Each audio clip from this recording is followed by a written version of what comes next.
Who introduced the term Hindu rate of growth or Hindu వృద్ధి rate అనగానేమి, లేదంటే దాన్ని పరిచయం చేసిన వ్యక్తి ఎవరు, దాన్ని పరిచయం ఆర్ ప్రతిపాదించిన వ్యక్తి ఎవరని అడుగుతున్నాడు. కొంచెం ఆన్సర్ చేయడానికి ప్రయత్నించండి.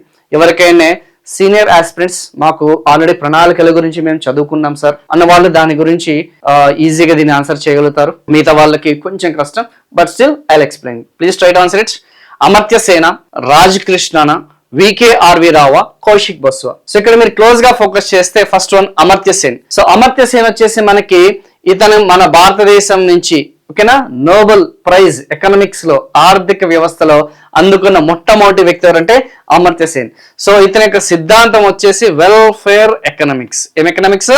సంక్షేమ ఆర్థిక వ్యవస్థ. వెల్ఫేర్ ఎకనామిక్స్ ఏదైతే ఉందో ఆ యొక్క సంక్షేమ ఆర్థిక వ్యవస్థకి గాను సో తన యొక్క గ్రంథంలో చాయిస్ ఆఫ్ టెక్నిక్స్ అనే గ్రంథంలో తనకి అమర్త్య సేన్ గారికి ఆ యొక్క నోబెల్ కి సంబంధించిన ఆ యొక్క బహుమతి అనేది రావడం జరిగింది. రెండోది వచ్చేసి professor Raj Krishna. So this is the right answer. So professor Raj Krishna వచ్చేసి ఈ యొక్క he has coined the term. Actual question ఏ విధంగా అడుగుతారంటే he has coined the term called the Hindu growth rate, Hindu వృద్ధి రేటు అని చెప్పేసి అతను కాయిన్ చేయడం జరిగింది. ఏంటి సార్ హిందూ గ్రోత్ రేట్ అంటే? It is known as slow growth rate అంటాం. ఏం గ్రోత్ రేట్ అంటాం? హిందూ గ్రోత్ రేట్ అంటే స్టడీ గ్రోత్ రేటా, లేకపోతే ర్యాపిడ్ గ్రోత్ రేటా, లేకపోతే స్లో గ్రోత్ రేటా అని కూడా అడిగే ఛాన్సెస్ ఉంది కదా. సో స్లో గ్రోత్ రేట్ అన్న సంగతి గుర్తుపెట్టుకోండి. ఓకేనా, నెమ్మదిగా ఉన్న ఆ యొక్క వృద్ధి రేట్ అన్న సంగతి గుర్తుపెట్టుకోండి. ఓకేనా, మందగించిన వృద్ధి రేట్ అన్న సంగతి గుర్తుపెట్టుకోండి. స్లో అనమాట. సార్ స్లో అంటే ఎంత? సో యావరేజ్ గా 3.5% మన యొక్క జీడిపి గ్రోత్ రేట్ అనేది ఏదైతే ఉందో, మన యొక్క నేషనల్ ఇన్కమ్ గ్రోత్ రేట్ ఏదైతుందో ఇట్ ఈస్ బిలో 3.5% అన్న సంగతి గుర్తుపెట్టుకోండి. యావరేజ్ గా సరాసరి వచ్చేసి 3.5% అన్న సంగతి గుర్తుపెట్టుకోండి. సో 1950 నుంచి మన పోస్ట్ ఇండిపెండెన్స్ ఏదైతుందో 1950 నుంచి 1980 వరకు చూసుకుంటే మన యొక్క జాతీయ ఆదాయపు వృద్ధి రేట్ అనేది యావరేజ్ గా 3.5% ఉంది ఫర్ ద ఫస్ట్ 3 decades. అందుకే ప్రొఫెసర్ రాజ్ కృష్ణ గారు దాని ఈ యొక్క హిందువుల యొక్క జనాభా అనేది అధికంగా ఉండడం వల్ల, ఆ యొక్క హిందూ పాపులేషన్ రేషియో అనేది ఎక్కువగా ఉండడం వల్ల దీనికి ఆ యొక్క కాయిన్ అనేది ఆ టర్మ్ అనేది చేయడం జరిగింది. దాన్ని మనం ఏమంటామా హిందూ గ్రోత్ రేట్ అని చెప్పేసి అంటాం. అయితే హిందూ గ్రోత్ రేట్ ని ఎప్పుడు మనం అధిగమించాం, ఎప్పుడు మనం ఓవర్కమ్ చేసామని కూడా అడుగుతాడు. సో ఎప్పుడు మనం ఓవర్కమ్ చేసామా? 1980s తర్వాత. 1980s తర్వాత we have overcome this Hindu growth rate. So Hindu growth rate overcome చేసి మనము 5% అనేది ఏదైతుందో 5% అనేది యావరేజ్ గ్రోత్ రేట్ అనేది 1980 నుంచి 1990 వరకు మనం రికార్డ్ చేసామన్న సంగతి గుర్తుపెట్టుకోండి. సో ఏ దశకంలో ఏ డికేడ్ లో మనం హిందూ గ్రోత్ రేట్ ని ఓవర్కమ్ చేసాం, అధిగమించాం అని ఒకవేళ ఎగ్జామినేషన్ లో ఆ డాటా అని అడిగితే మాత్రం 1980s డికేడ్ అనే సంగతి very very very very important. ఖచ్చితంగా ఎగ్జామినేషన్ లో 100% దీన్ని అడిగే ఛాన్సెస్ ఉంది. కొంచెం చూసుకున్నామా, కేవలం ఇదే కాదు. సో వికేఆర్వి రావు. సో వికేఆర్వి రావు గురించి మీ అందరికీ తెలిసిందే. వరద కృష్ణ ఏదైతే మనం చెప్పుకున్న కస్తూరి రంగారాజరావు అని చెప్పేసి. సో ఫస్ట్ టైం సైంటిఫిక్ గా మొట్టమొదటిసారిగా ఫస్ట్ టైం సైంటిఫిక్ అంటే తెలుసు కదా, శాస్త్రీయంగా ఇతను జాతీయ ఆదాయాన్ని అంచనా వేయడం జరిగింది. నేషనల్ ఇన్కమ్ ని మొట్టమొదటిసారిగా సైంటిఫిక్ వేలో, సైంటిఫిక్ మెథడ్ లో అంచనా వేసిన వ్యక్తి ఎవరంటే వికేఆర్వి రావు అని చెప్పేసి సంగతి గుర్తుపెట్టుకోండి. మీ అందరికి డౌట్ రావచ్చు, మరి దాదాబాయి నౌరోజీ ఉన్నారు కదా సార్, మరి దాదాబాయి నౌరోజీ ఎవరు? దాదాబాయి నౌరోజీ వచ్చేసి he has estimated the national income for the first time. ఇతను కూడా మొట్టమొదటిసారిగా జాతీయ ఆదాయాన్ని అంచనా వేసింది, కానీ సైంటిఫిక్ ద్వారా అన్సైంటిఫికల్లీ శాస్త్రీయ పద్ధతి ద్వారా కాకుండా అన్సైంటిఫిక్ గా జైల్ కాస్ట్ ఆఫ్ లివింగ్. ఏం కాస్ట్ ఆఫ్ లివింగ్? అతను జైల్ కాస్ట్ ఆఫ్ లివింగ్ అనేది ఏదైతుందో ఆ సబ్సిస్టెన్స్ లివింగ్ అనేది ఏదైతుందో బేసిక్ నీడ్స్ ని ఆధారంగా తీసుకొని తను పేదరికాన్ని అంచనా వేయడం జరిగింది, జాతీయ ఆదాయాన్ని అంచనా వేయడం జరిగింది. సో ఇలా కాకుండా మనకి ఆల్రెడీ మీరు జాతీయ ఆదాయంలో కొంచెం అవగాహన ఉండే ఉంటుంది. అవుట్పుట్ ప్రోడక్ట్ మెథడ్ అని చెప్పేసి ఓకేనమ్మా, లేదంటే ఆ యొక్క ఎక్స్పెండిచర్ మెథడ్ అని చెప్పేసి వినే ఉంటారు కదా. ఏక వ్యయ మదింపు పద్ధతి వచ్చేసి ఉత్పత్తి మదింపు పద్ధతి అని చెప్పేసి.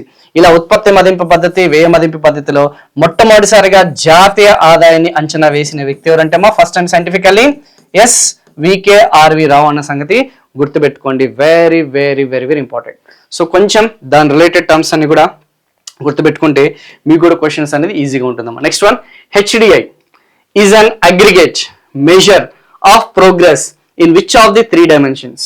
మన యొక్క హ్యూమన్ డెవలప్మెంట్ ఇండెక్స్ అనేది ఏదైతే ఉందో, మానవాభివృద్ధి ఏదైతే ఉందో, మానవాభివృద్ధికి సంబంధించిన సూచి అనేది ఏ అంశాలతో కూడినది, ఏ పారామీటర్స్ అనేది కలిగి ఉంది, ఏ కాంపోనెంట్స్ ఉన్నాయి అనేది క్వశ్చన్ అడిగాడు. కొంచెం ఆన్సర్ చేయడానికి ట్రై చేయండి.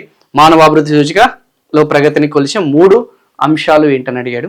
హెల్త్, ఎడ్యుకేషన్, ఇన్కమా, ఫుడ్ సెక్యూరిటీ, ఎంప్లాయ్మెంట్ ఇన్కమా, అగ్రికల్చర్, ఇండస్ట్రీస్, సర్వీస్ సెక్టారా, హైట్, వెయిట్ అండ్ కలరా. మానవాభివృద్ధి సూచి యుఎన్డిపి వాళ్ళు every year, UNDP United Nation development programme వాళ్ళు, ఓకేనా, ఎవ్రీ ఇయర్ మనకి హెచ్డిఐకి సంబంధించిన రిపోర్ట్ అనేది, నివేదిక అనేది వాళ్ళు అందించడం జరుగుతుంది.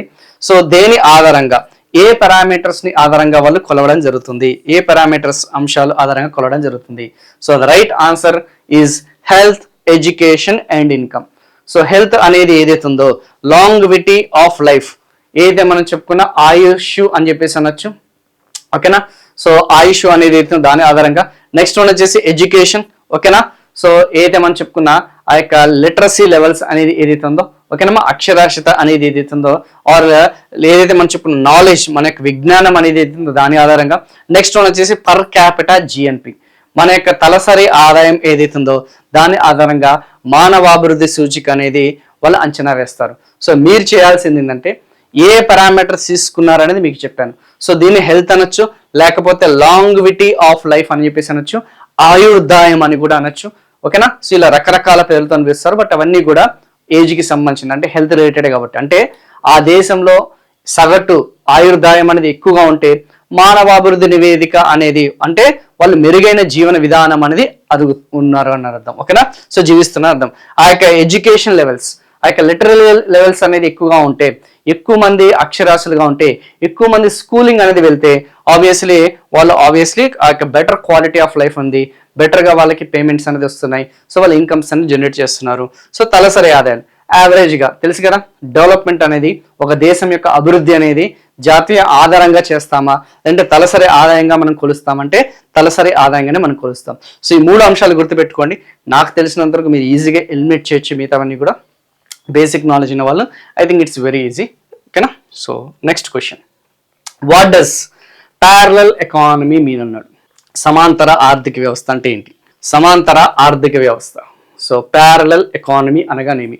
Please try to answer it. What is parallel economy? Black money, parallel business, illegal money, no option is correct. పై వాటిలో ఏది కూడా కాదు, కరెక్ట్ కాదు, పైన సమాధానం ఏది కాదు, మరి ఏది లేదు. సో రైట్ ఆన్సర్ వచ్చేసి బ్లాక్ మనీ అనేది ఏదైతే ఉందో, ఆ బ్లాక్ మనీ అనేది ఏదైతే ఉందో, నల్ల ద్రవ్యం అనేది ఏదైతే ఉందో దాన్ని మనం ఏమంటాం? ప్యారలల్ ఎకానమీ అని చెప్పేసి అంటాం. సో లేదు అనుకుంటే ఇల్లీగల్ మనీ అని కాదమ్మా, అన్అకౌంటెడ్ మనీ. ఏ మనీ అంటాం? అన్అకౌంటెడ్ అనేది ఏదైతే ఉందో, అన్అకౌంటెడ్ మనీ అనే దాన్ని కూడా మనం ఏమంటాం? ఆ యొక్క బ్లాక్ మనీ అంటాము, నల్ల ద్రవ్యం అంటాము, లేదంటే ప్యారలల్ ఎకానమీ అని చెప్పేసి అంటాం. ఏం ఎకానమీ అంటాం? Parallel economy. సో సింపుల్ గా చెప్పాలంటే ఇవన్నీ కూడా జాతీయ ఆదాయంలో లెక్కించబడనిది, ఇల్లీగల్ అని కాదమ్మా, జాతీయ ఆదాయంలో లెక్కించబడనది, అది పరిగణలోకి తీసుకొనిది ఏదైతుందో దాన్ని మనం బ్లాక్ మనీ అని చెప్పేసి అంటాం. సో ఫార్మల్ ఎకానమీ సిస్టంలో లేని అనే దాన్ని ఏమంటాం? Black money or unaccounted money or parallel economy అని చెప్పేసి అంటాం. సో రకరకాల పేర్లతో పిలుస్తుంటారు. ఈ నేమ్స్ అన్ని కూడా గుర్తుపెట్టుకోవడానికి ప్రయత్నించండి. These are the basic fundamentals, ఓకేనా.